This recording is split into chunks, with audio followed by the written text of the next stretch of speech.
Welcome to another episode of Listen, Learn, and Love, hosted by Richard Osler. My guests on today's podcast are Jeff and Holly Fowler and their son Alec and his husband Blake. So there's 4 guests on the podcast. You'll hear from 4 voices. We'll try to keep you aware of, especially for the male voices, who's speaking. By way of introduction, Jeff and Holly are dear friends. We met about 3 years ago when they reached out to talk about their gay son, Alec. They've been married 32 years. Jeff is a marketing guy in a high-tech industry. They have 4 kids, 3 grandchildren. And Jeff has been in a bishopric in his ward and a former YSA bishop. They're just an awesome couple with a great family. And they have 4 children. Their oldest son, I believe, Alec, you're the oldest? Yeah, I'm the oldest. Alec is 31, and he married his husband, Blake, who's here with us, who is also 31. I guess, Alec, one of you is just turning 31 soon. I'm 31 tomorrow, yeah. Well, there you go. And this is being recorded on the 9th of January. So the 10th of January, Alec is 31, and Blake is 31. These men were married in June of 2019. In obviously a same-sex wedding in Park City, Utah. Alec is in event management, has had a career in that for quite a while and has wonderful things he's doing. And Blake is in commercial real estate, which is a hot industry right now in Utah and in the Intermountain West. The goal of this podcast is to talk about what LDS parents do when they have a gay child. And Jeff and Holly will talk about that, and then what to do if that gay child chooses to step away from the church and be in a same-sex marriage. And Jeff and Holly have walked this road and have supported their son Alec and had a beautiful wedding with lots of family that attended. So this is a podcast about keeping the family circle together, which is something that I think is part of our doctrine of our church. Before we started, Alec offered the prayer. Sometimes we record those as a beautiful prayer. And I hope as the podcast moderator that I can ask questions that will bring out things that will be helpful for you from these 4, some of you that are LGBTQ and you parents that are looking for resources and information and other stories on how to manage this road and how to keep the family circle together. Anything that needs to be corrected from a bio standpoint? My birthday is January 13th. Yeah, I jumped the gun on that. Tomorrow. It's not tomorrow. Well, it's close enough. And by the time this is released, it'll be very close to your birthday. Yeah. Was that a Friday? Yeah. Was he born on Friday the 13th, Holly? Yes, Friday the 13th.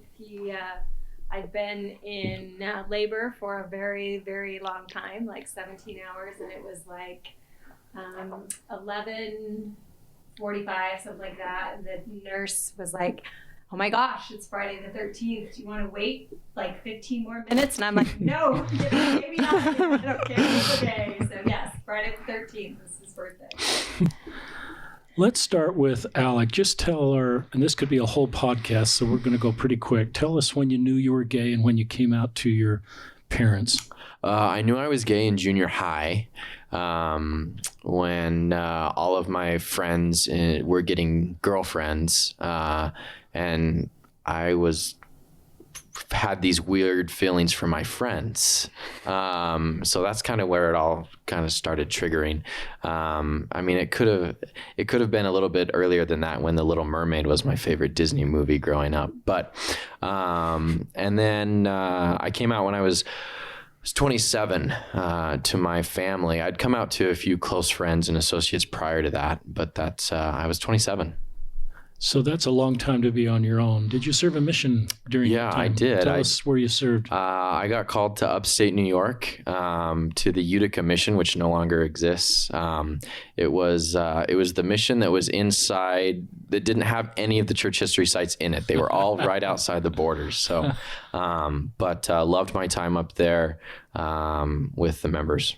Did you think going on a mission would make you straight? I sure thought it would. Yeah, I'd made that deal. And someone didn't keep up his end of the bargain, obviously. But so who did you come out to first in your family? And tell us just about that discussion. It was my mom. It was not planned at all. We had been. I traveled a lot for work, and so I was I was home on a rare, I think it was Tuesday or Wednesday night. Came down, had gone to dinner with my mom. We were having conversations about work, and we came back to the house, and it just kind of happened. And I had no plans on doing it, and we were on the couch talking, and I said, Mom, I started crying before I was able to get the words out. But there was instant that my love for you will never change. And she wrapped her arms around me, and she said, how do you want to tell your dad? And I said, well, I'll let you take care of that. And so she waited up. He was coming home from a business trip that night. Came home, she told him, and my dad called me the next morning, and I was in a business meeting, so I didn't pick it up because I knew, and I also knew what he was calling me about, but left me a voicemail that's I still have to this day, because it just said, son, I had a conversation with your mom last night, and just want to let you know that I love you, and I have a lot of questions for you. So that's kind of how that ball started rolling down the hill. Holly and Jeff, just share. Holly, what was it like to hear your son was gay, and tell us about that moment.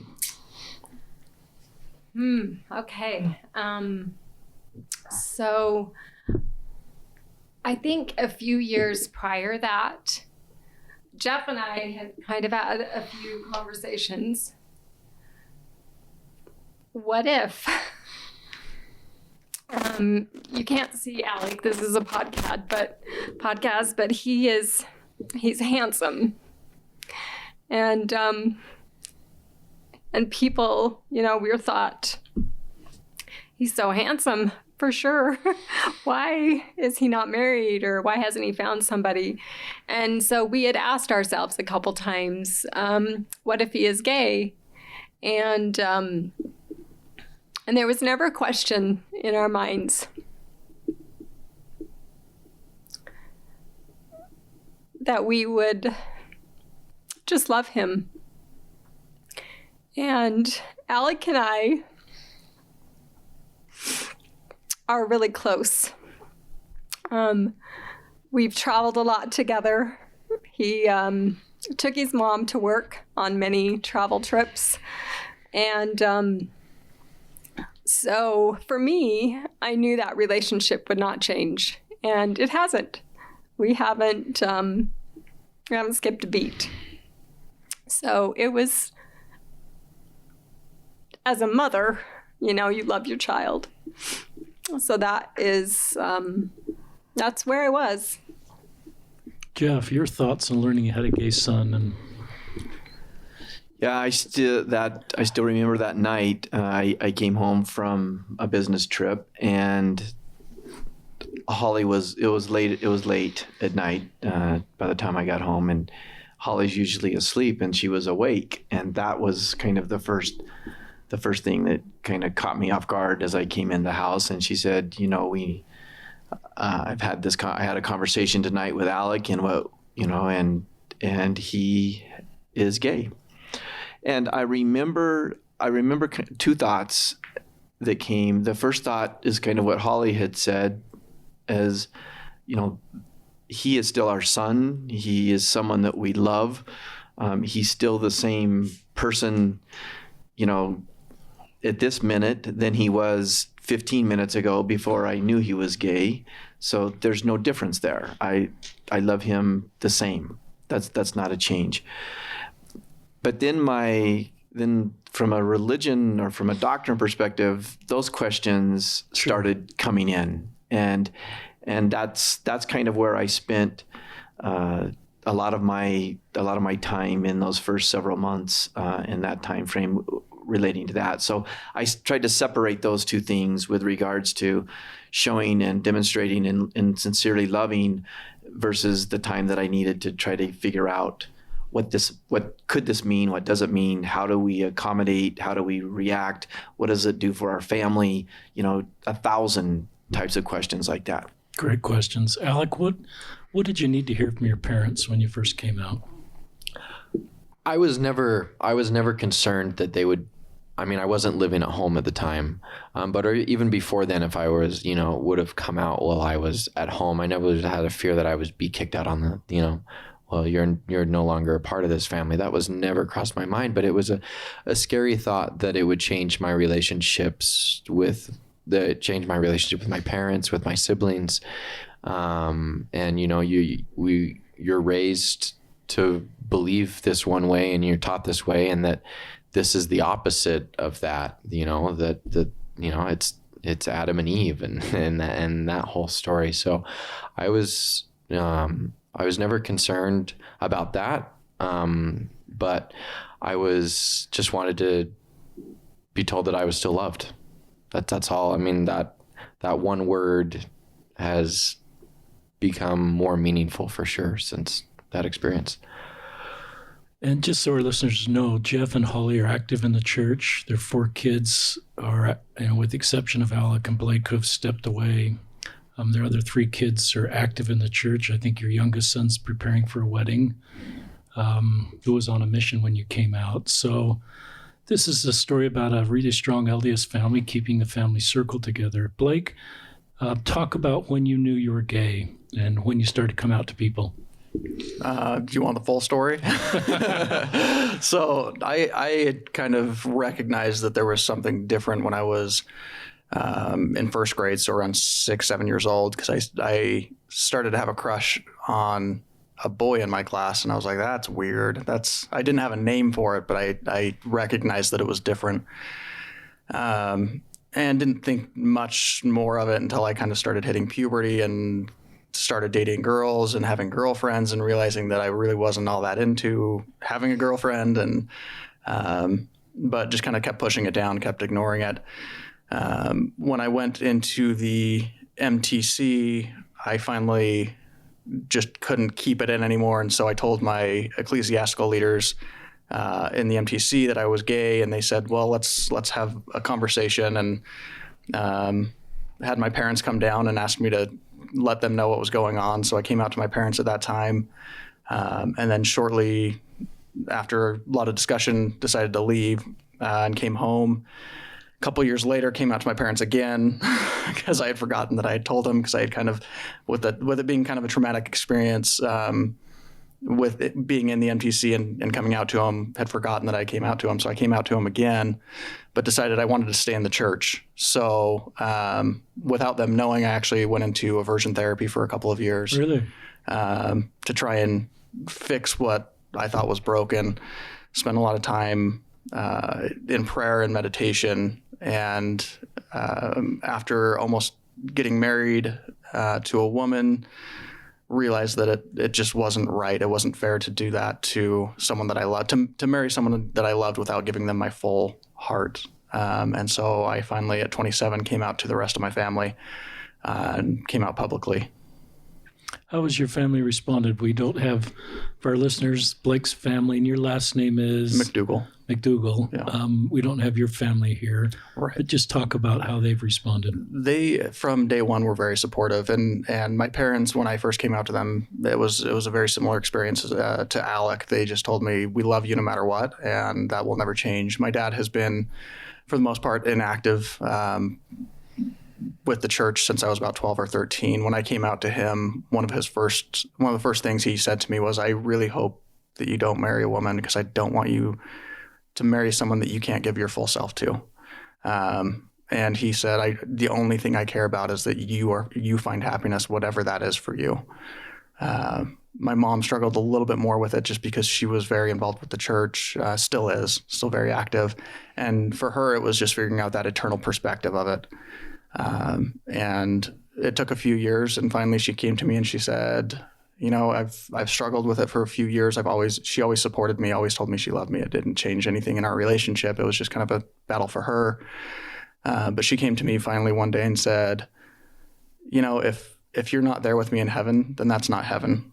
And so I finally come to that realization. And so I'm okay. I'm finally going to move past that struggle and just be okay with it, because I can't change what is going to happen. All I know is that heaven includes you, and that's the way I'm just going to believe. And thanks for just sharing a little bit of your story. We could do an hour podcast on each of your coming out story and your journey here. So I recognize we're skipping over that pretty quickly. I asked you this question before we went live because I was thinking about it today, that I heard once someone say to LGBTQ people, you probably should just move on and not really ask God why you're LGBTQ. That's not official doctrine of the church, obviously. It was just a preference of one comment I heard along the line. But Blake and Alex, have you ever asked God why you're gay? And have you ever, we believe in personal revelation, have you ever gotten an answer? You want me to go first? All right, Blake's going I'll go first. Let me just ask a question on your last name. Do you both go by Fowler or McDougal, or we go by our own last name still? We haven't had that rock paper scissors battle yet. Okay, well, I'm going to call you Blake McDougal and Alec Fowler then. That's great. That totally Well, yeah, go ahead. We get called both. So on the last summit we went to, I was Blake Fowler on the sheet. And some mail I get is Alec McDougal. So it sounds like you're married. It is what it is. It doesn't bother either of us. No, I definitely asked God a lot why I was gay. It was a huge question for me because it was something that we're taught is just not necessarily natural, or we're taught. Things have kind of shifted a little bit, and so I asked a lot why I was gay. And I finally started getting the answer that I was gay because that's who I was supposed to be, because I needed to be an example to other people in my situation and show them how to be happy and how to navigate this, whether that was inside the church or outside the church. And for a long time, I navigated that in the church because I felt like that was the right path. And then after a lot of prayer, decided that it was time for me to take a different path and move outside the church and help those that might be struggling outside as well. Good answer. Alec? Just like Blake, I asked that question a lot to God and said, why did you make me gay? Why would you put this burden, upon me? And we're taught that we go through trials in our lives for a reason. And then it, through multiple years of prayer, I realized that it wasn't a trial, that it was something I had to go through. But it wasn't a mistake. God doesn't make mistakes. And so it was coming to that realization of, this is who I am. And it really started triggering when, I turned the Tinder profile from female to male, and I started going on a lunch date, and I left thinking, I've never felt this good after a date, and I don't even think it's going to go anywhere with that person. But just because I was out on a date with a guy, it was completely different from the multiple dates I'd been on with girls. And I just love personal revelation, and I honor everybody's personal revelation. And so I love that part of our church, and I believe that's just a universal doctrine that everybody can have a personal relationship with loving heavenly parents and get personal revelation. And it's not really my job to get personal revelation for other people or to judge your personal revelation. So I just honor how you feel and the revelation you're receiving. Talk parents. Alec comes out, and then how soon until Blake comes into his life? Because some kids come out in the teenage years, and then if they're going to go down the road of a same-sex relationship, that happens much later. Sometimes it happens really close to coming out. So Holly, do you remember the timing? Alec comes out and then Blake shows up. So Alec came out in December, and we had a family vacation planned in May. And we met Blake then in May. And I kind of feel like they're the ones that should share that story because it's different. But so 6 months after Alec had come out, I did talk to Alec about a few other boys that he had kind of gone on dates with during that 6-month period, but it was 6 months later that we met Blake. When Alec came out, was it clear? Was the conversation, was Alec, and Alec can answer this, was Alec saying, I'm going to stay in the church, I'm going to stay celibate? Or at that point, was Alec kind of saying, I'm dating men and you need to know that I've moved, that's the space I'm in and the road I'm likely to go down? When he came out to me, he was dating already. So it wasn't, it was never anything that we really discussed. I'm sure he had conversations with Jeff about that, but he was, he'd been in that space for 14 years, and I think he kind of knew. Okay. Jeff has a comment. Yeah, it was a little different for me because my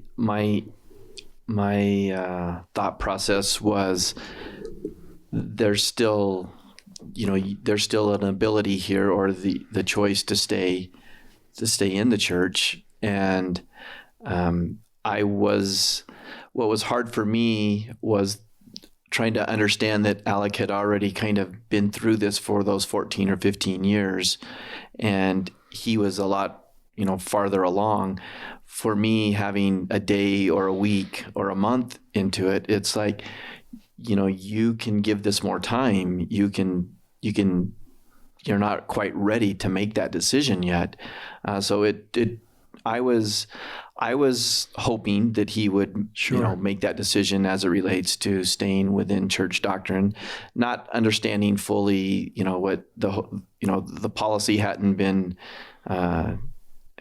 was not released at that point in time. So there was still a lot of unknowns, a lot of questions that I had, but my hope was that somehow he would stay active and involved in the church. That was my hope in the first several months after he came out. And that would be honest. I would feel the same. I think LDS parents all have hope that our children stay within the teachings of the church and would want to do everything we can to, within our control, to make that happen. But at some point, the reality of the situation. Was there a lot of tension, Alec, between you and your dad during that time, or was there still real good communication? But your dad just kind of had a hope that you'd be able to stay in the church. He left me that voicemail that said he had a lot of questions, and I came down later that evening, and we had a lot of time spent together, and my dad was asking a lot of questions, and it was from that point on that my dad just said, look, I need you to be open and honest here with me as I'm going through this, and I'll be open and honest with you. It was this mutual respect. I remember my dad asking me, so he's like, so when you kiss a guy, he's like, have you kissed a guy? And I was like, yeah, I've kissed a guy. There's like a feeling there. And I was like, yeah. And he's like, and not a feeling like when you've kissed a girl. I was like, exactly. Like, it was this learning experience that we both went through together. But I never felt that there was tension, or I never felt that I wasn't loved, that it was all asked out of a wanting to understand. Were you glad he asked that kind of a question? At the time, I was a little like, oh, that's a little personal, Dad, but like, no, like it opened up the conversation on really, what I was going through. Yeah, we were well beyond personal at that point in time. It's all cards on the table. We were having those conversations, and we still have those conversations. There's still, questions that I have, or concerns or thoughts that, I'm able to call Alec or send him a text and say, I need to talk. We need to have a chat, and I have some more questions for you. So it's still ongoing, and but we recognize he's almost 31 years old and certainly has that ability to make those choices, and we support and love him in those choices as it relates to the path he's chosen and going down. Do you think that communication has helped kept your family closer?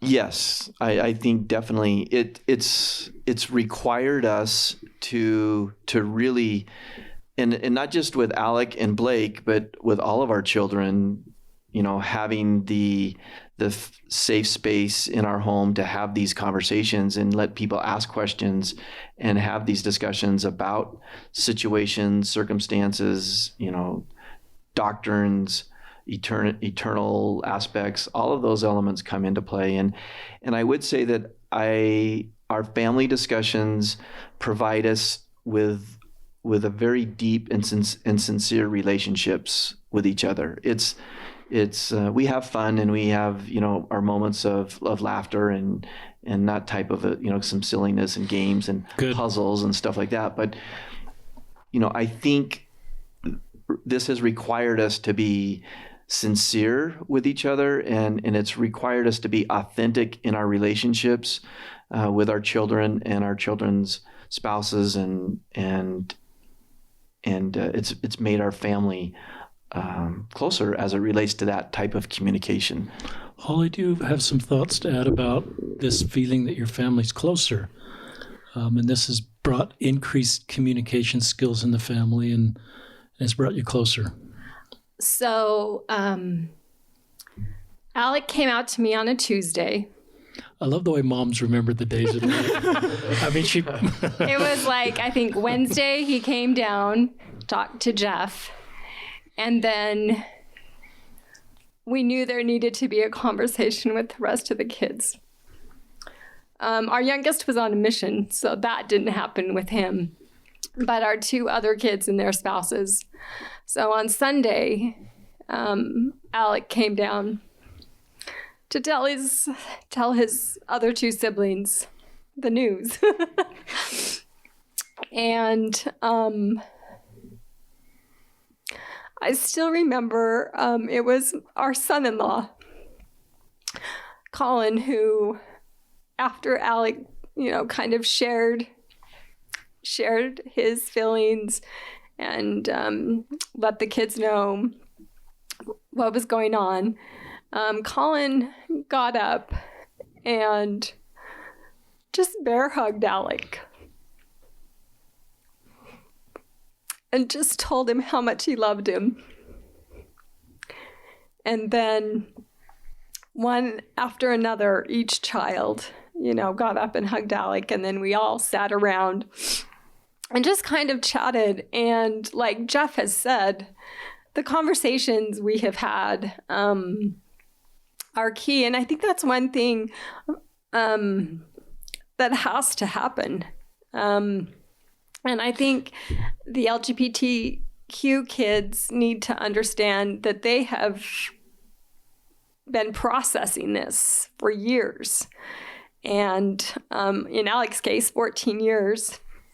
And so I feel like they need to be a little patient with us parents to catch up, which I don't know if you'll ever catch up, but, and then I think vice versa, the kids need to understand that this is just, even though we kind of had a few thoughts in our head that, what if, but until the day actually happens that your child comes out to you, it's going to take you some time to kind of process that. And so it's not going to be this immediate thing that you understand. And there's a lot of learning that on both sides that still have to take place. And like Jeff said, conversations still happen. He and Alec had a conversation just a month ago about something. And, but yeah, I would say, like Jeff has said, we have some real, sometimes super funny conversations. And we have a daughter-in-law who's not afraid to ask anything.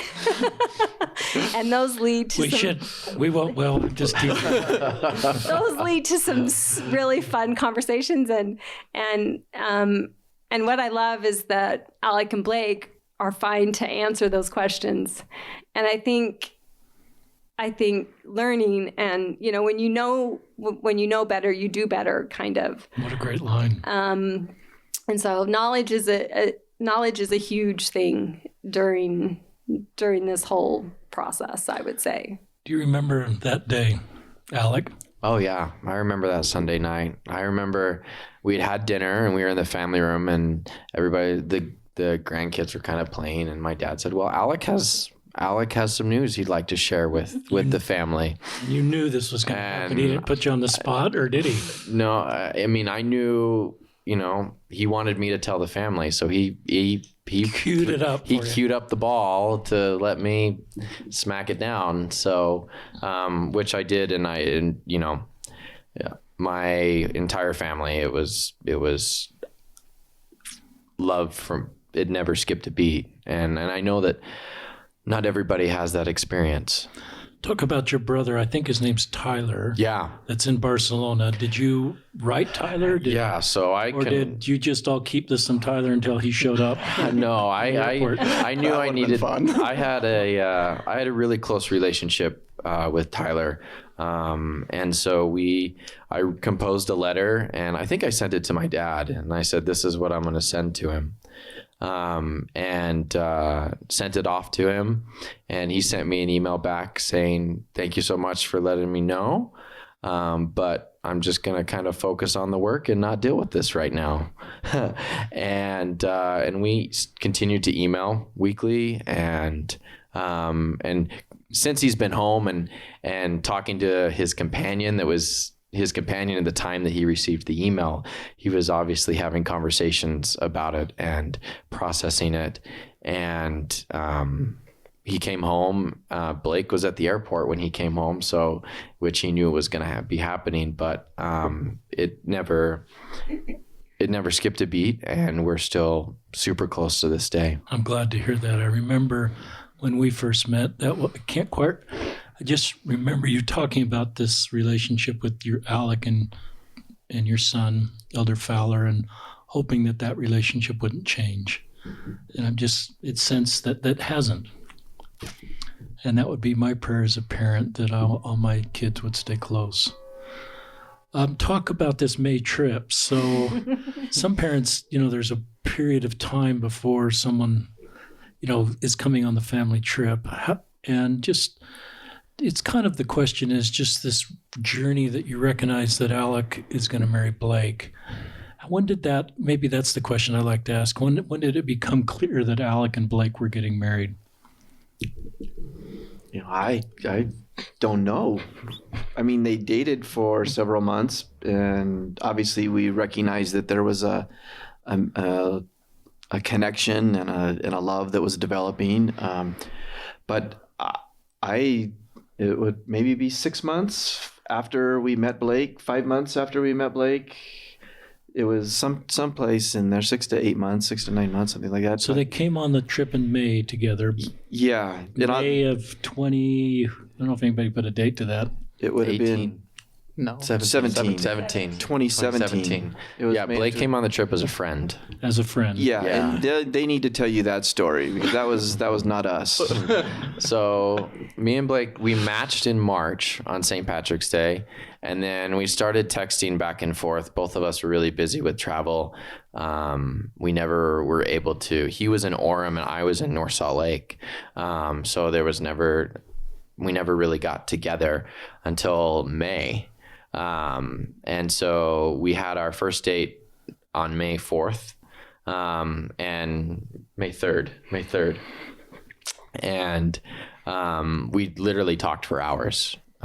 We were supposed to go get dinner and stuff. I hadn't eaten, so I was starving after our 6-hour conversation, but I knew there was something about Blake in that conversation that led that. And he was going to LA for work the next day, and I was leaving for Florida in 2 days. And I knew if I waited 10 days to see him, I may lose him to someone else, or I wanted to spend more time with him. And so my solution was bring him to Florida to spend some time with him. And he was brave enough to jump on the plane and come down.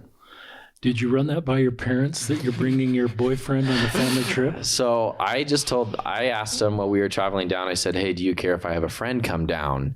We'd obviously just had our first date, so we weren't officially together at the time, but and they both, my dad said, well, you need to talk to your siblings. I guess they'd be okay. I don't know if there was conversations that happened behind closed doors once I asked that question, but yeah, we didn't need to have a separate conversation. Again, if it's a friend of if one of our kids or our children, they're welcome to join our family vacation. It's not a formal structure or anything like that.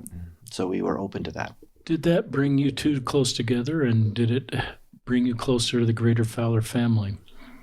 Blake's going to answer that one. I guess I'm going to answer that one. Yeah, no, absolutely it did. It gave us, I didn't stay the entire trip. We kind of spaced it where I came a couple days after everyone had been there, and then left about 4 days after, a couple days before everybody else.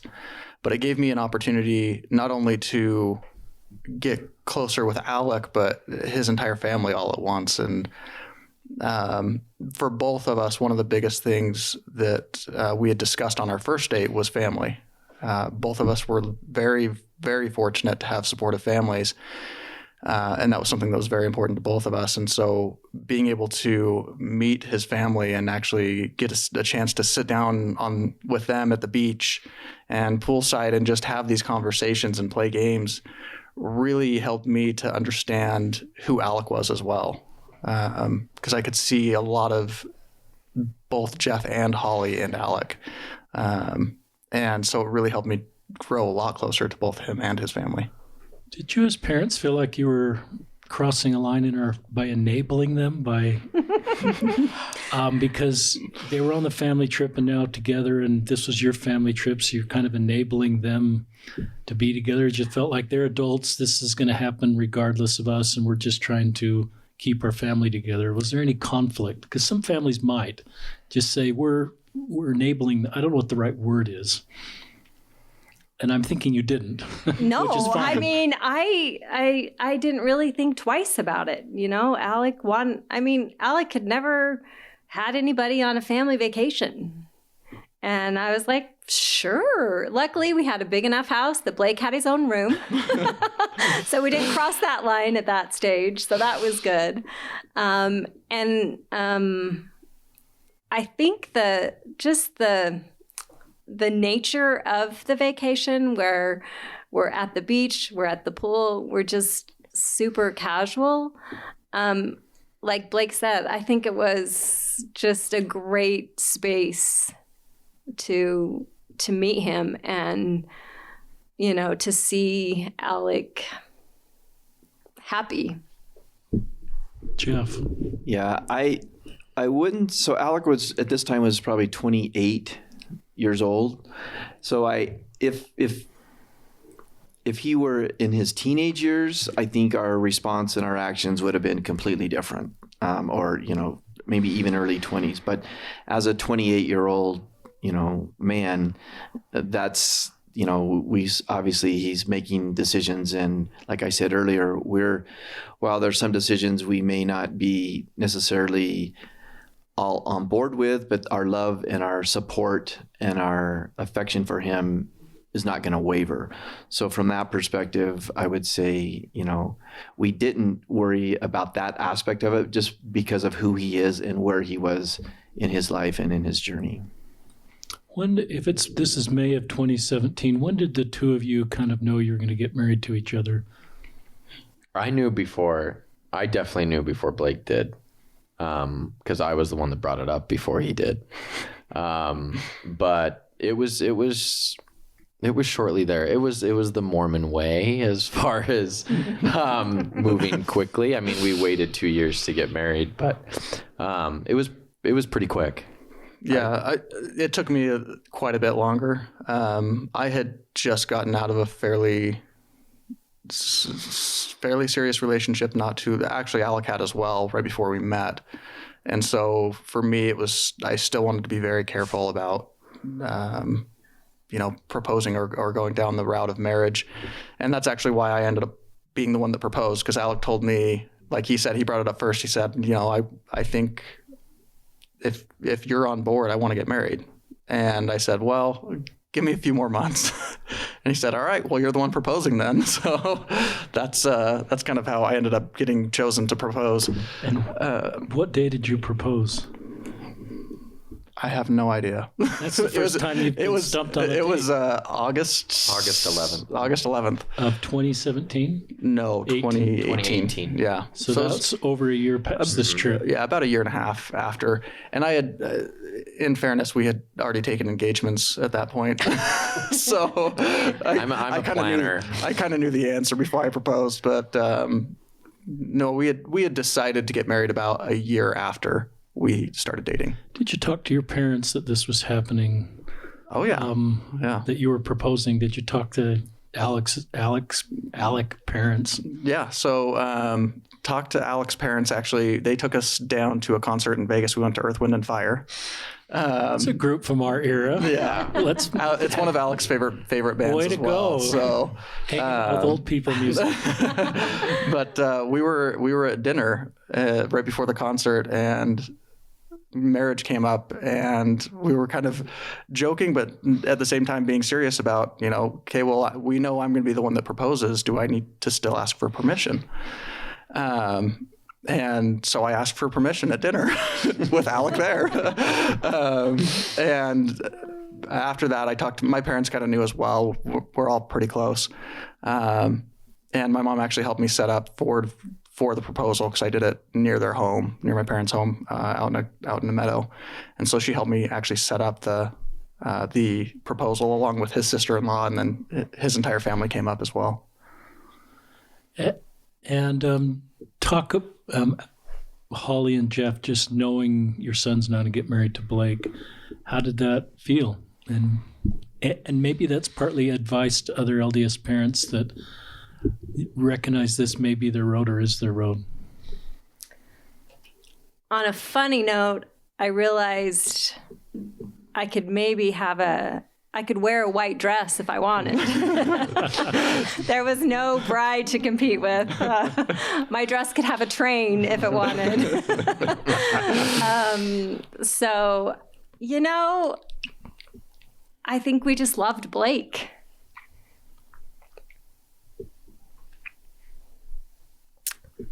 And we also saw how happy Alec was. And I think as parents, and especially a mother, we just want our children to be happy.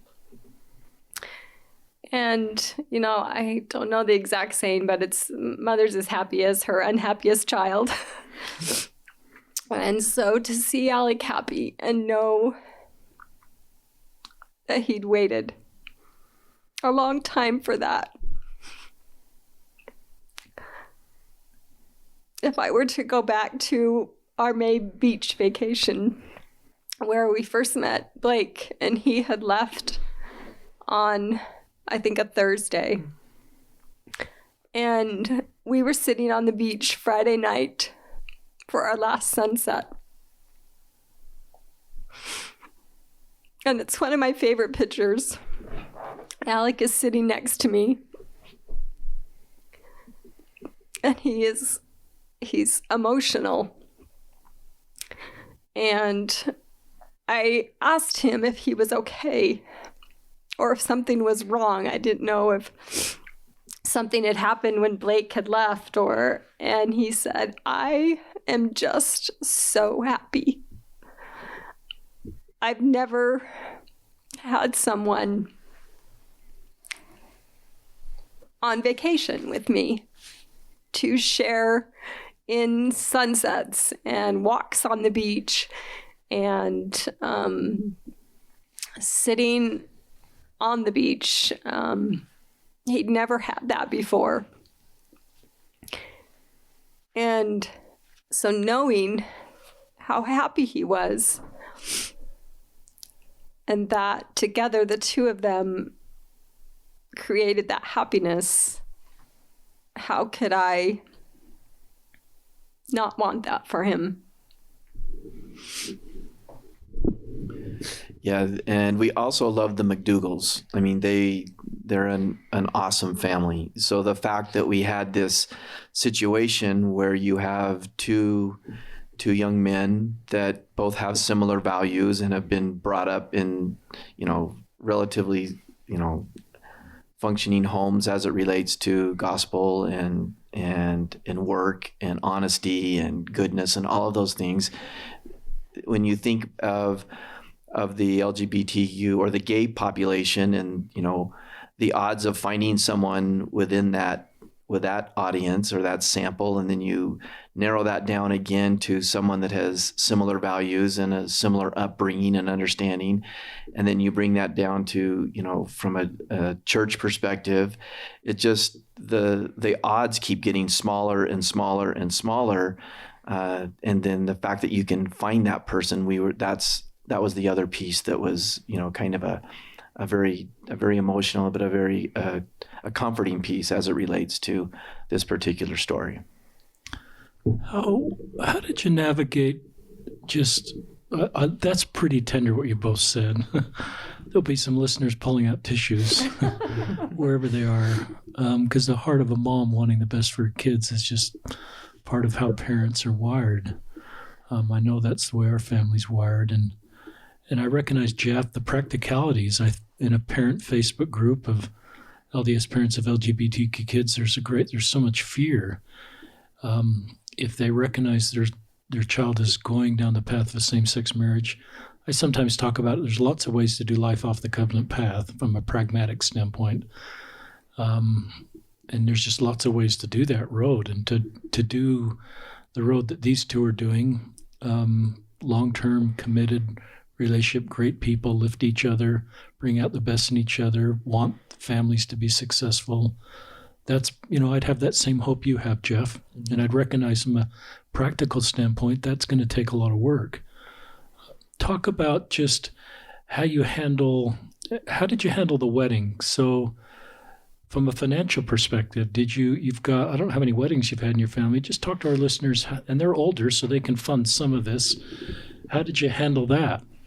And do you feel like if you paid for some of the wedding, you're crossing a line in our faith?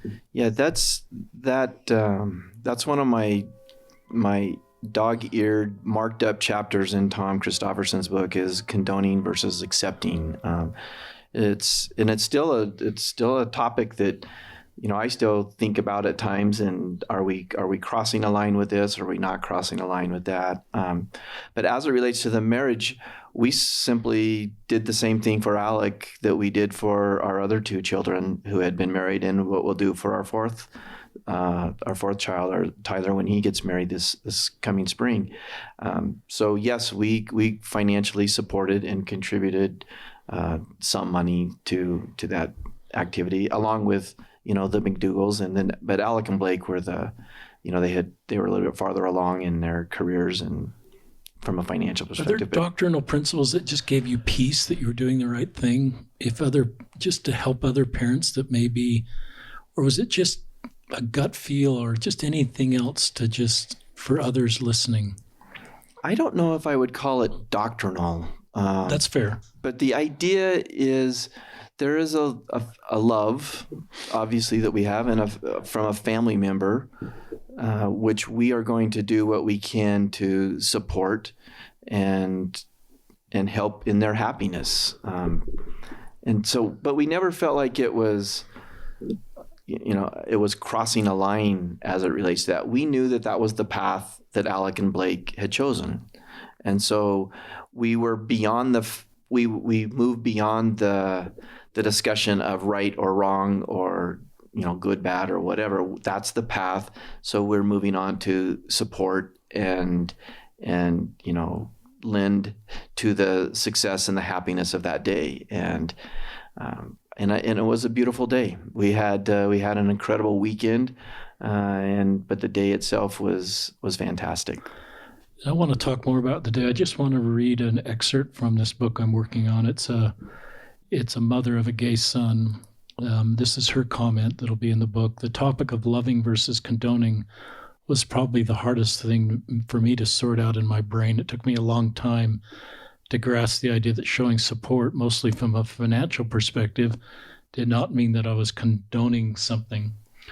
When my son told me he was going to get married to his boyfriend, my immediate feeling is that I did not want to support this because it would mean I was condoning his marriage.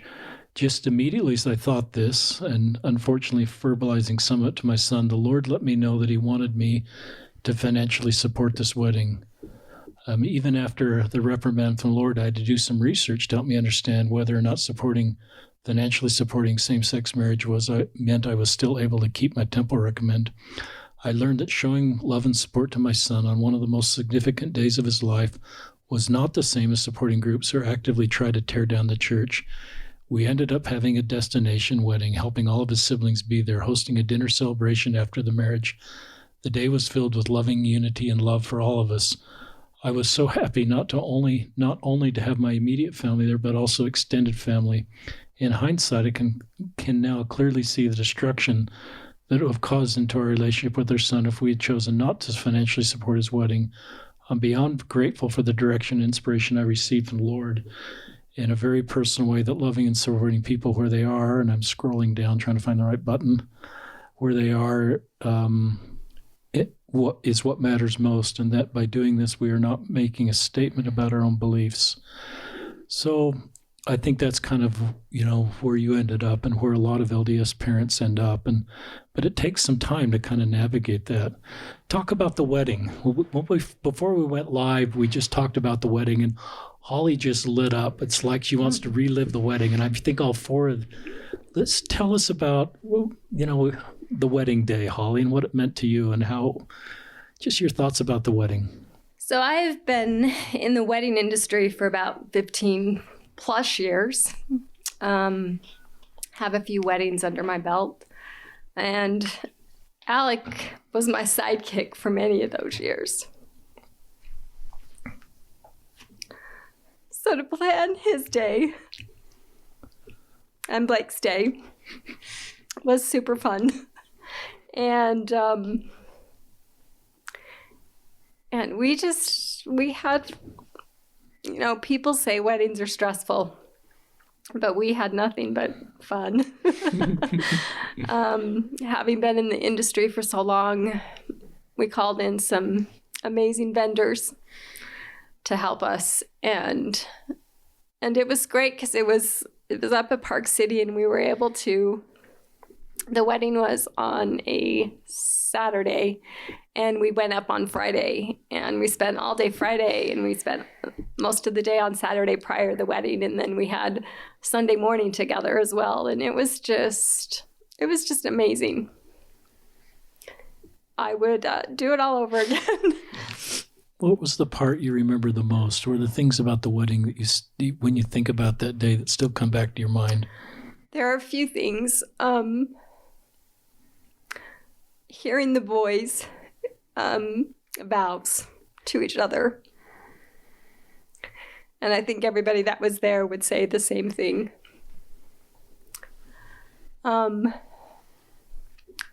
Blake's father gave the sweetest toast at our dinner following the ceremony. And I've had multiple people comment to me still to this day about his father's toast. The surprise dance that Alec gave to Blake that I had kind of thrown out there a few months prior, and he never responded. And so when he did it, I was just thrilled. But just the feeling of unity and family and love that was there from Friday to Sunday. And everybody there felt the same thing. Jeff, what do you remember from the wedding?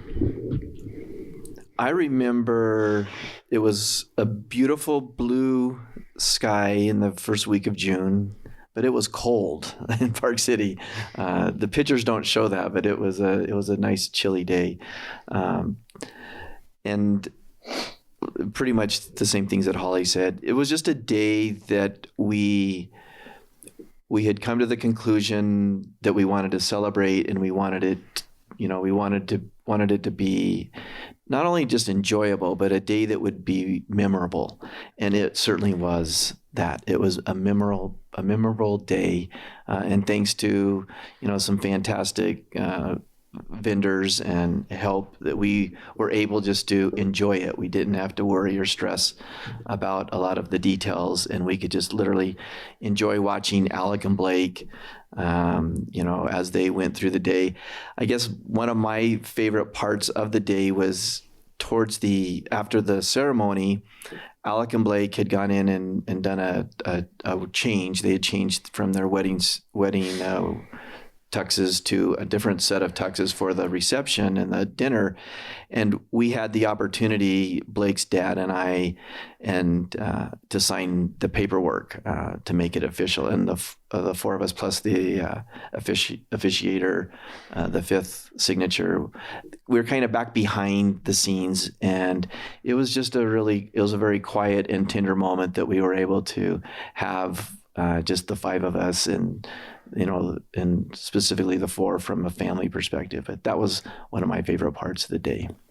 And for our listeners, we visited earlier, and I learned that most of your family came, all of your immediate family came, and a lot of extended family. Were there, without naming anybody, were there people that kind of barely came and that it significantly moved them one way or the other? Yes. And you can name who they are if there are. I think, or you can keep it general. Yeah, I'll keep it general, but I think what most people came away with was listening to the boys give their vows to each other. And I think sometimes, I don't know why, but when you think of gay people, you think it's about it for some reason becomes sexual. And I think this day showed people that it was about two people who loved each other. And that was the main thing. And I think some people, I think it opened their eyes, for sure. Yeah, it was my first gay wedding. And so I wasn't quite sure what to expect. This is Jeff.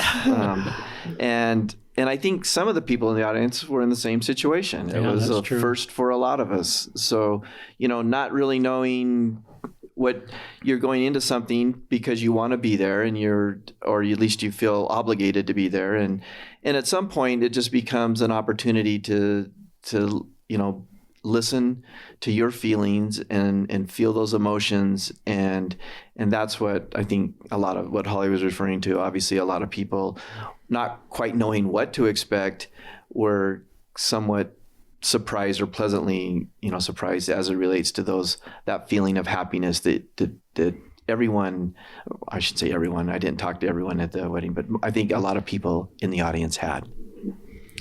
Talk about the wedding. Let's start with Blake.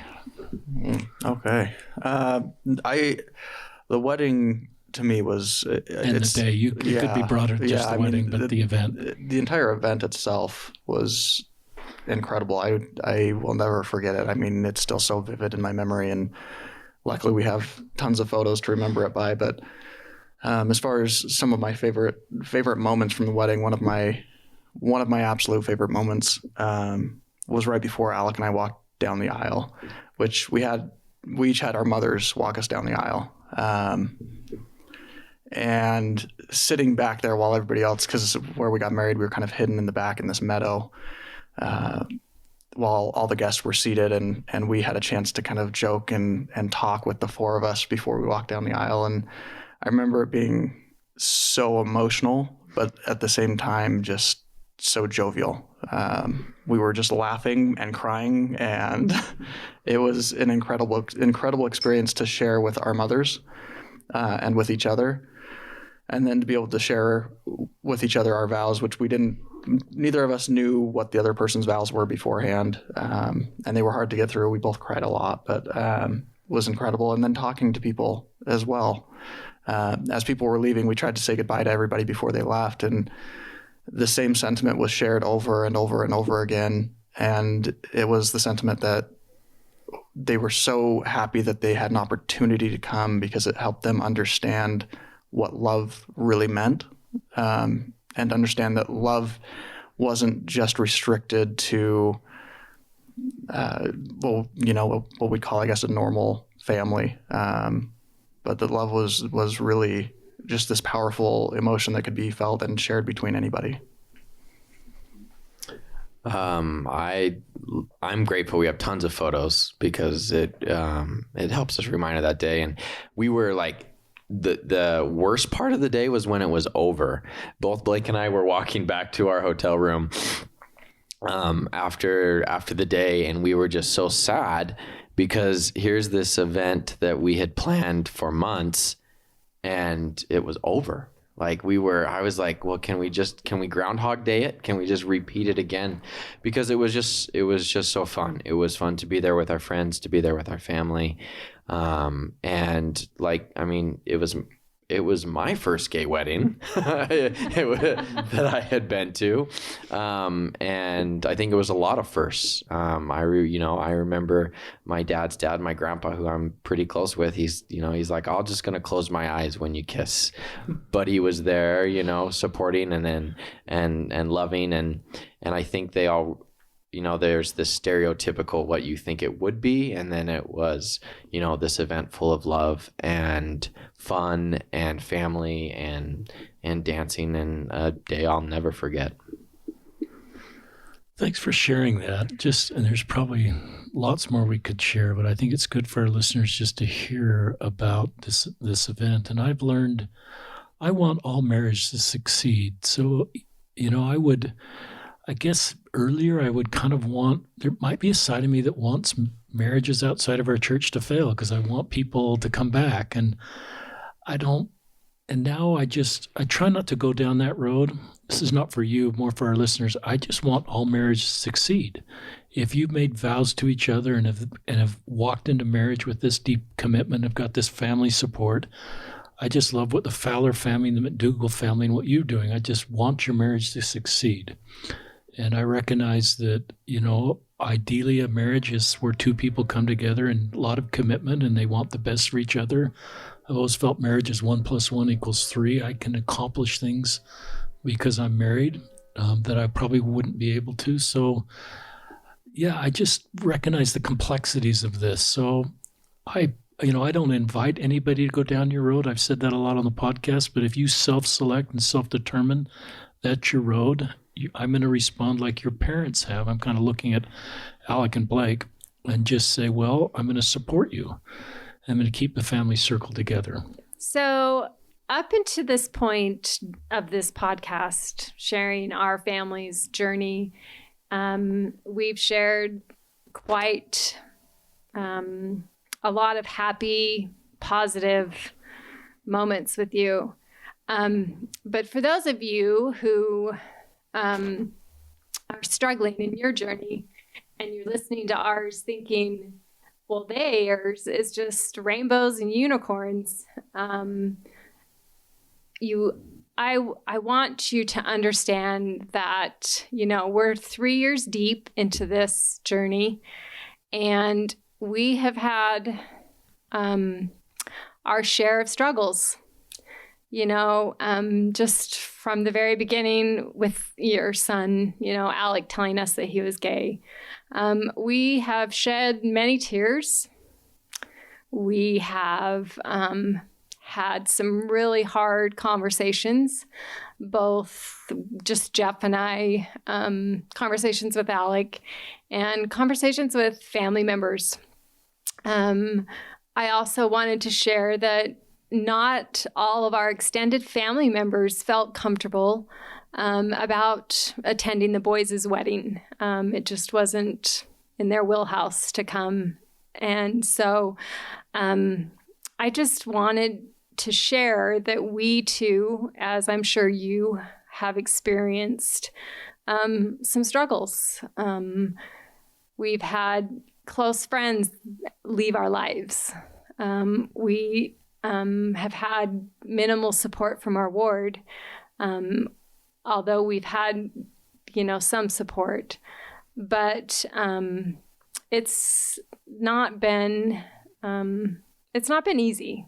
And I just wanted you to know that we empathize with you wherever you are on that journey, because more than likely we've been there as well. And how you two, you've stepped away from the church. How do you feel about your family being in the church, Alec? Obviously being raised in the church, we have from a very young age, we're taught agency, the ability to choose, and just how they support me in what I'm doing and my choices I'm making. I'm going to show the mutual respect of supporting them in what choices they're making. We try to attend mission homecomings and baptisms, and it's not it's not an easy road or path to walk down, as we have kids and they interact with their nieces and nephews who are being raised in the church. So I think it's this learning process path of what we have to figure out, and involving both sides in the equation. Blake, do you want the family members in your family to leave the church, like your mom who's active?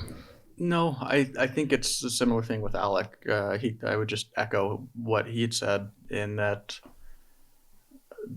they support us with love in what we do, and so we both try to support our families in love and what they do. The only thing that I hope for my family is just further understanding, just more and more understanding as we move forward, and like he said, as we have children of our own, to be able to respect each other's boundaries, respect each other's choices and how we choose to raise our own families, as we'll respect how they've chosen to raise their families. That's really, I think, what we hope for both of our families.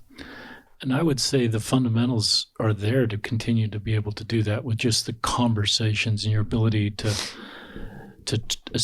I think it needs to be led from the parents. Sometimes it's the hardest to have those skills. Sometimes it's people my age. I don't know if that's true, but I recognize that Jeff and Holly can have these kind of conversations, and you're willing to have them too. And I think that's just a fundamental thing to keep families together. Jeff and Holly, talk about, and this is kind of you talking to other LDS parents that have an adult child that stepped away. I know in my own elders quorum, I would guess half of the dads in elders quorum have an adult child, especially the dads that are in their 60s or 70s. The younger dads, not so much, but have an adult child that stepped away from the church. There's just a couple that I know that are gay. Most of them are straight children that have stepped away, but there's a lot of pain around that, because what you'd hope for growing up with little kids and the reality of your family, you worry about your eternal family and empty seats at the table. And so if either of you just want to talk to that and how you just, I don't know how you handle that. If you worry that your eternal family now is forever different, or if you don't, or if you just try to leave that at the Savior's feet. Jeff? Yeah, so I'll take a shot at that one. And yes to all of those, all of those answers that you just gave. Definitely, there's a worry, or there is a question, but at the end of the day, the answers to those questions, I think are still maybe being written, but at the end of the day, it comes down just to a couple of fundamentals, beliefs, and that is, you love your son or your daughter, and you recognize that choices that they make are their choices and their paths that they've chosen to go down, and that is their prerogative and their opportunity to exercise the agency, but that doesn't impact the love that you have for them. So that's the first thing I would say for a parent, that I think the idea is you can make a choice to say, I still want to continue with the relationship, and I still want to, see you and have our conversations. And maybe there's certain topics that are off limits because you don't want to introduce, maybe a friction if that's not to where you are in the relationship. But if regardless, you need to find out what that path is to allow that relationship to continue, in my opinion. If you make that decision that the relationship isn't going to succeed and you're going to, make a very extremely difficult and challenging choice to say, you're going down one path and I'm going to go down another, I'm not sure how that connects back in the end. I think we miss out on too much opportunity, too much love by making that. And that's my own personal opinion. That's not anything that I would say is required. And the other piece I would say for people that have lost, or their child has maybe chosen to step away, is find those opportunities, and where if you can have those conversations, there are certain aspects of a relationship with our Heavenly Father that, regardless if you are a believing member of the church or not, you can still have a spiritual aspect in your life, whether that is around prayer, whether that is around, the values that you choose, how you live your lives with honesty and integrity and virtue and those aspects. So I would, and I've talked to Alec about this. Blake can figure he can have those conversations. That's not necessarily my responsibility. But with Alec, I've, just encouraged him to maintain that relationship and bring an element of spirituality into his life and into their relationship, because regardless of your association with the church, I believe that spirituality is necessary for a healthy relationship, and can help strengthen a relationship. Certainly you can find success without it, but I think it can be better and with it. So that's kind of how it's a hard thing, parents. Great answers. I can empathize, and it's no easy answer and no one right answer for everyone to follow. Holly, do you have any thoughts on this question? No. It's okay. One size doesn't fit all. It really doesn't. I mean, yeah, I agree with, we've had some friends who kind of have been examples for us with their children who have left. They just love them. And I think that's it seems super easy, but you just have to still love your kid. I love that. And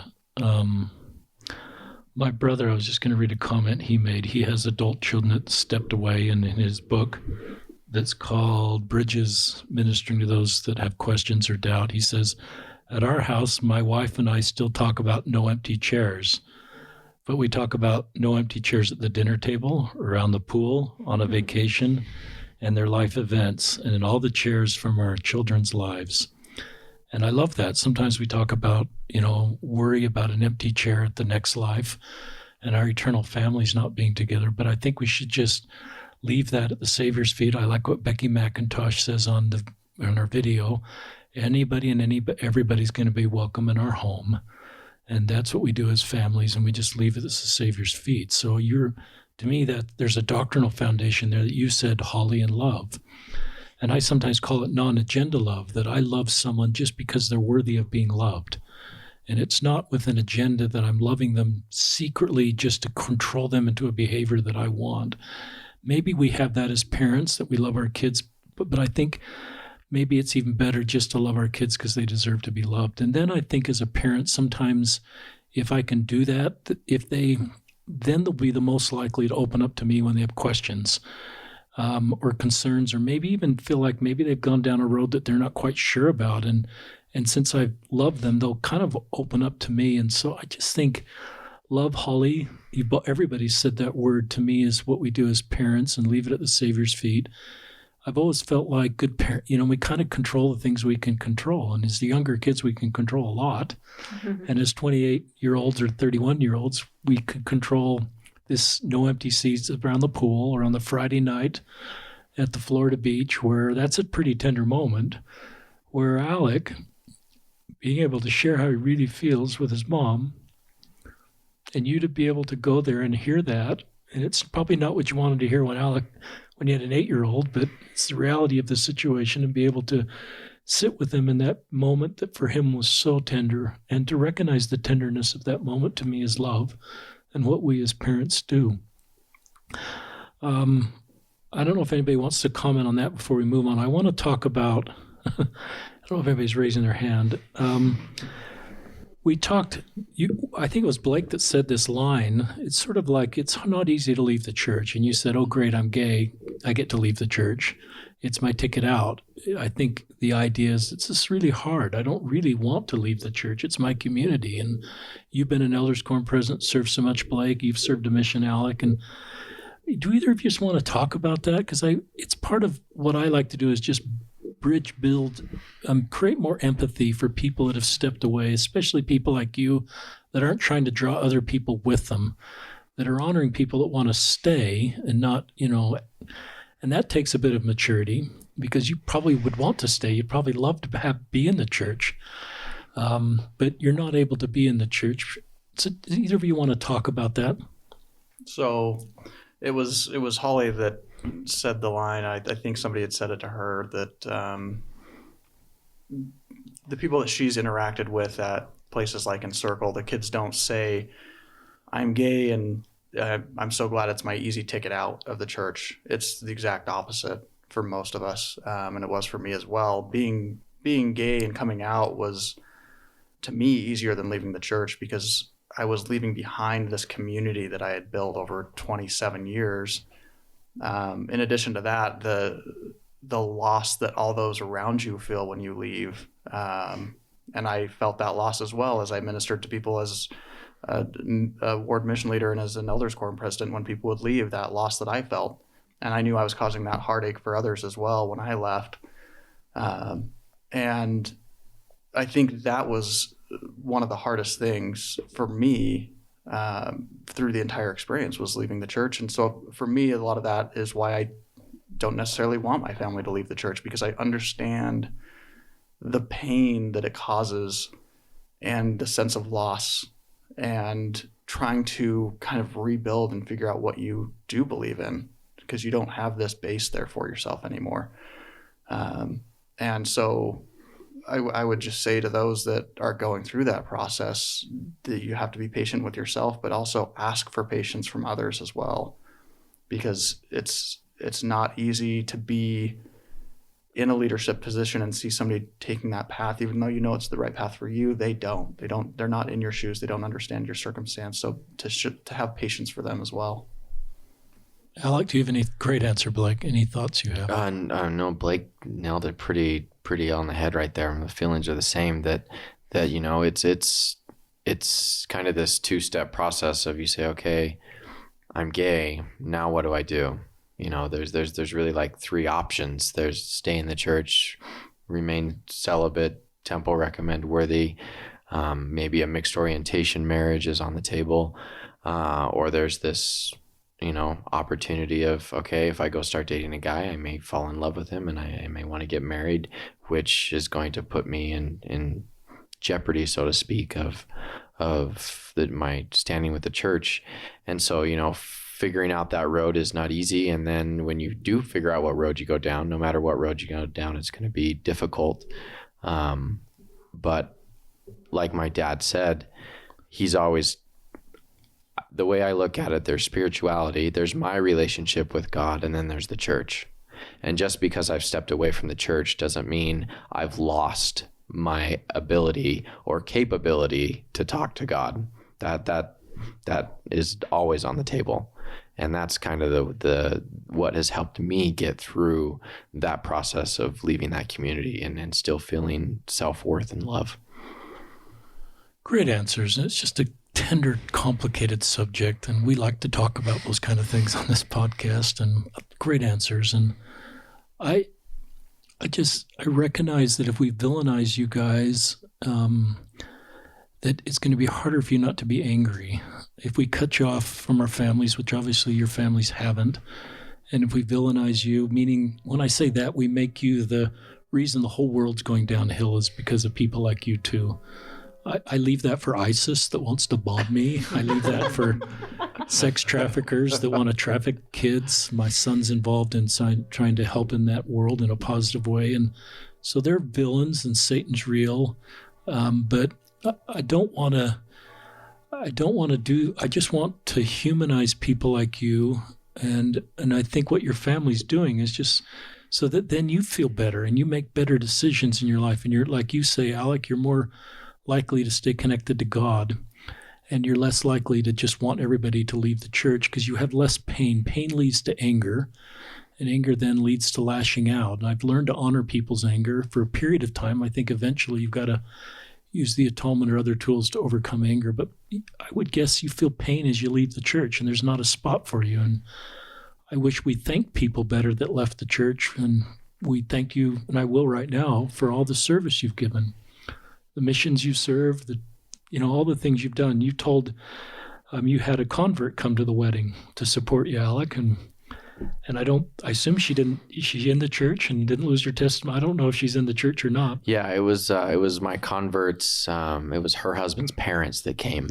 And she's still in the church, and we FaceTimed them when they were here at the wedding. So I love supportive. That that this is just a story of supporting each other where they are, allowing space for people to have their own experiences and keeping circles together that we can keep to like friendship and family, and not doing anything that makes it harder for you to be able to do that. Are you okay with everything I said there? Is that okay? Yeah.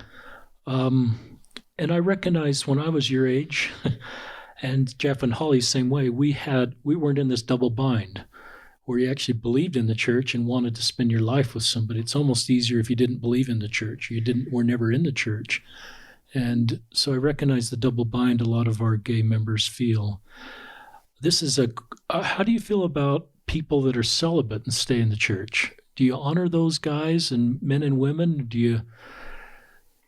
How do you just handle different paths like mixed orientation marriage, people are in the church celibate? So we have this is Blake. We have friends that are in mixed orientation marriages. We have friends that have decided to remain in the church and be celibate. For us, we knew that wasn't the right path for us. And I think, like you just said, giving everybody space to take the path that they've chosen is the right thing to do. So if that's the path that they feel is the best for them, then that's something that we don't judge. The one thing that we have discovered, at least and discussed for ourselves, is that we don't believe that we're meant to be alone. And so I do mourn a little bit for those that choose that path, because I know how difficult that path is to be alone, and to recognize that you may not have that same companionship that you see those around you within the church have. And that was something that was very difficult for me. It was something that I discussed quite extensively with my parents as we go on family vacations. And I'd mourn the fact that my siblings all had people there with them. And I was always the one that was alone. And so I don't judge them for that. And that might be the right path for them, and it might work very well for them. But for us, it just was not the right path. I thought that's kind of the answer you'd give. It's a really mature answer. And I recognize there's people that want to draw people. If you're LGBTQ, there may be a natural desire to draw people to the path you're taking within LGBTQ to sort of validate that this is the right thing to do. And I recognize the maturity I sense with both you saying this is our path. But we're not sort of saying to your celibate friends that are in the church saying, well, follow us. You will set you up, or if they're in a mixed orientation marriage, we hope your mixed orientation marriage ends. I'm putting words in your mouth and you're smiling, but I just think I love what you're doing there and just honoring everybody. And I think sometimes it's even harder being LGBTQ because other people want to take their path, and I think that's a maturity I'm seeing within LGBTQ people, is honoring everybody's path and their relationship or not relationship with the church. This is a comment in the upcoming book, just, from a 65-year-old celibate guy who's in the church. And in doing so, there's been a part of me that's been set on the shelf dormant. Since I've never been in a close, committed relationship, burying these parts of me has been detrimental to my health on several levels. As things currently stand, there's a sacrifice required to choose either direction, damned if you do or damned if you don't. I am always thrilled when two people decide, this is someone in the church celibate, when they want to spend their lives together and honor that decision. But that was a really thoughtful comment from this good brother. And when I read that, my first time he sent that to me, and that'll be in the book, we removed the names of these people providing comments from these closed Facebook groups, and I'll explain that in the book just so they'd be more honest. But I read that and I just, wow, he's in the church. He's served in a lot of leadership callings. He's been celibate. But I just love the reality of how difficult that road is. And I'm not sharing that with you that are celibate to invite you off the celibate road. I think it's just for all our listeners to build empathy into just how difficult it is to be LGBTQ and LDS or even not LDS. And that's the purpose of this podcast. And I Go would ahead, say, Blake. just as a comment to that, Holly had kind of mentioned as well. I think the hard thing is we get so focused and especially with LGBTQ people in the church, we get so focused on the celibacy side of it. But in reality, for most of us, it's a companionship. It's not.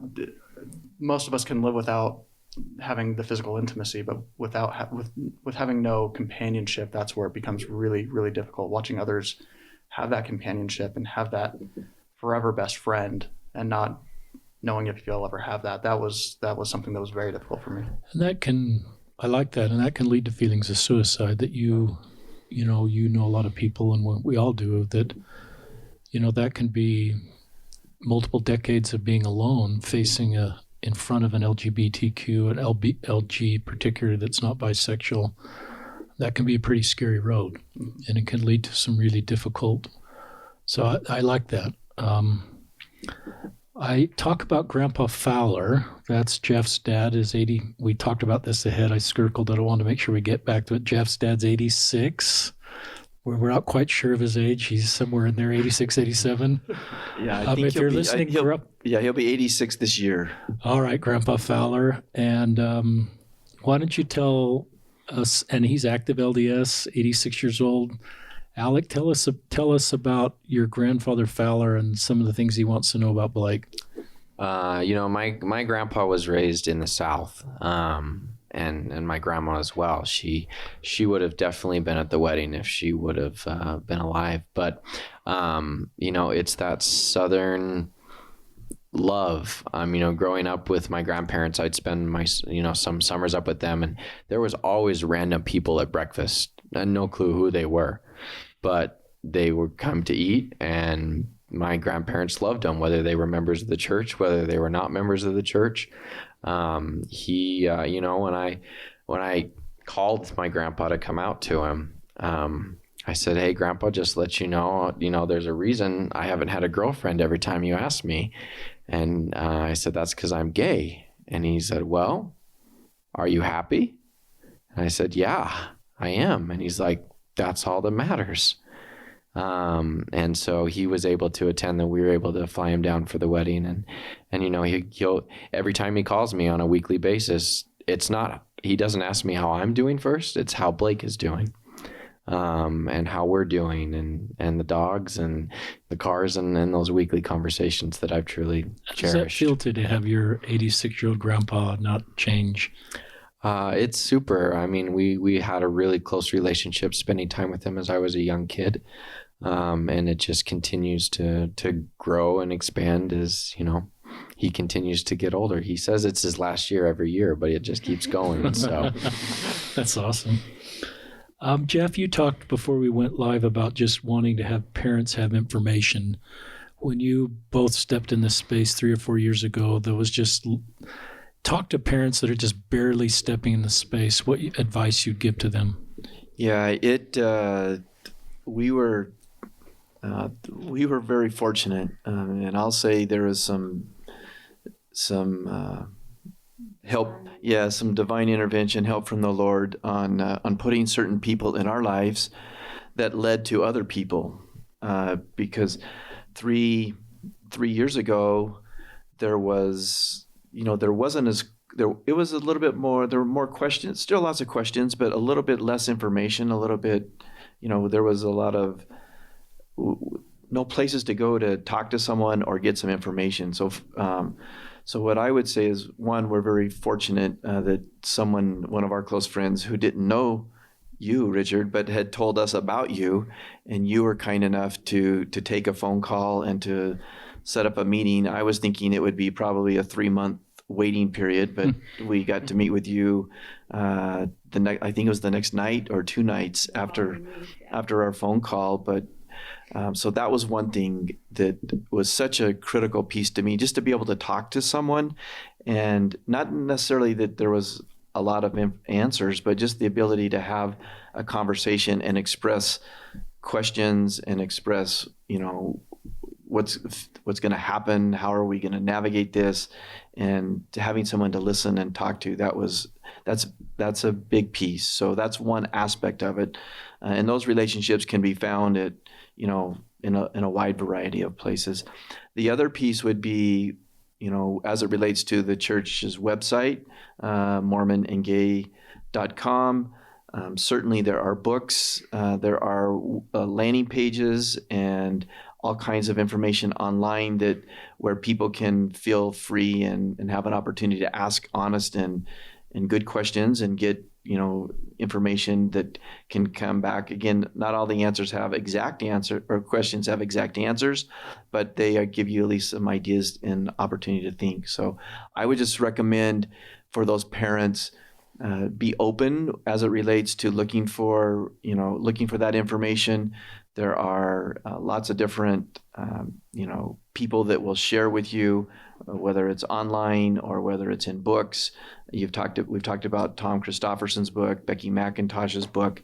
There's a lot of information out there that just take some time to educate and kind of incorporate everything and kind of help guide you through the journey. And when the journey doesn't end, I mean, we're still on it. We're not, by any means, we are not at the end of a road here.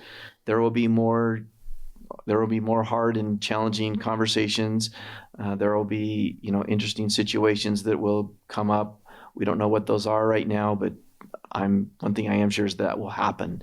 So just having that information or knowing those sources is a big piece. And of course, I would be your relationships with our Savior and with our Heavenly Father, always, that aspect and that lifeline of prayer, to ask for help and ask for strength and ask for patience and guidance, and miracles will happen, and he will put people in your life and information in front of you that will help you get through some of those challenging times. One of the things I've seen sometimes that happens is when a child leaves for same-sex marriage, they step away from the church, and the parents are really committed to the church.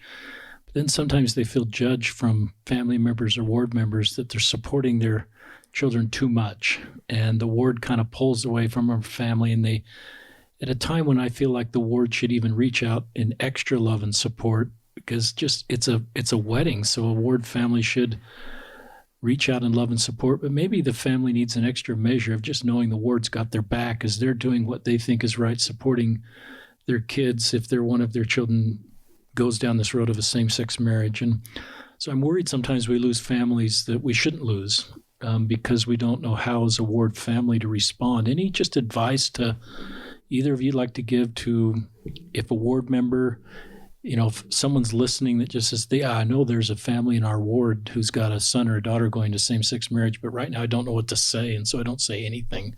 Just give us some counsel to rank and file members. Yeah, that is a really good question, and a situation that you have. I think we're really good at most situations when it comes to showing love, support, and concern, empathy, and sympathy when there's something like a sickness, an illness, an accident. We'll be at that doorstep with food and with if we need to mow a lawn or help take care of a situation. This, when a child comes out as as LGBTQ, or there is a wedding, that one's a little bit more of a, like you said, not quite sure. Some people are not quite sure what to say or what to do. So I think sometimes that the natural action or reaction there is just to withdraw and not do anything because they're unsure. I don't think there's any, people's love and appreciation and concern doesn't waver there, but this is not, they're a little bit unsure. From our situation, and again, this is just our example, the meaningful conversations that we were involved with were very short, very brief. Like I'm talking 15 to 20 seconds, where it was something along the lines of, first of all, acknowledging that you knew, or that they knew, that Alec had come out. I was crystal clear about what they were talking about. It wasn't like, so how are you doing? Are you, I'm doing fine, but are you asking how I'm doing with Alec, my gay son, or are you asking how I'm doing with my work, or where do you want to go with that? So the idea of, hey, I know I've seen, it's most of the time, at this point in time, it will be public. So I know I saw a post, or I saw something from Alec. So I know that they know that he's out. And then it's simply something along the lines of, we just want you to know we love you.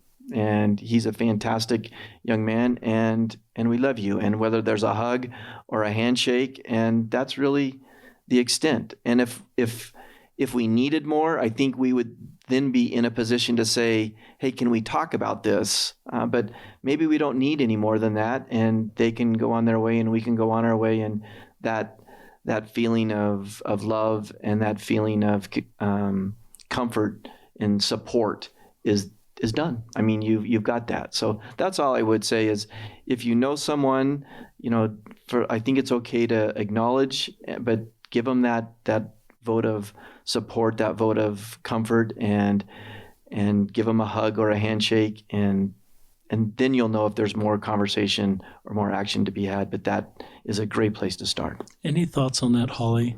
Any additional thoughts? She's good. You're a team. Can I say Blake, something on that you real bet. quick? So one thing I would say, and this is coming from both my parents' experience as well as some experiences I've heard from other members of the church, other parents. One of the things I would say to kind of avoid as well, not only one of the things I would say to avoid is saying, I'm so sorry for what has happened. Because a lot of times it's almost like you're mourning their death, right? And you don't know how their parents feel about it.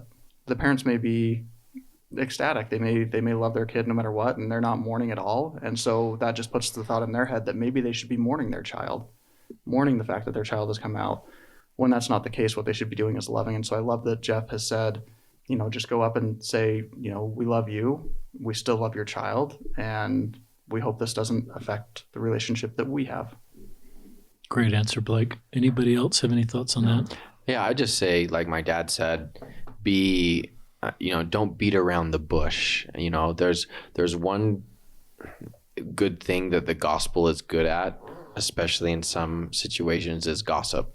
And it becomes this secondhand knowledge that, is taboo to talk about, or, I don't know how to bring it up. But for the most part, if you really truly love and care about that person, just go up to them and say, hey, I heard about your son, or I heard about your daughter. I love you. Like it's that simple. And if they need more than that, they'll ask for it. That's all. That's all you really need to do. Yeah, I just love what you're teaching here and sharing here. And I think my experience is people are glad when I ask about other family situations that are difficult, whether it's a gay child.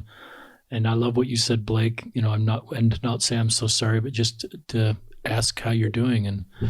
And it seems like most people want to talk about tough topics that are going on with the trusted person that knows they're asking for the right reason. And so I think we need to learn to do that. And I love what you're sharing there. And I hope that as ward members, we can reach out and talk to everybody in our ward about situations we're aware of and not do what Alex said, kind of talk to everybody else about it, but not talk to the Fowler family about their gay son, Alec, and talk to Jeff and Holly and say, Jeff, tell us how Alec is doing. We know the wedding and how are you feeling? And just open-ended, non-leading questions that don't lead to a yes or no answer, but are more open-ended. So I like that.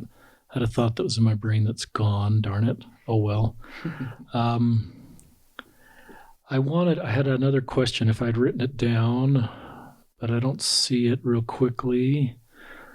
You could talk about the sibling text thread that's going on, just as an example of how the Fowler family all has each other's back. That's with the Fowler kids and their spouses.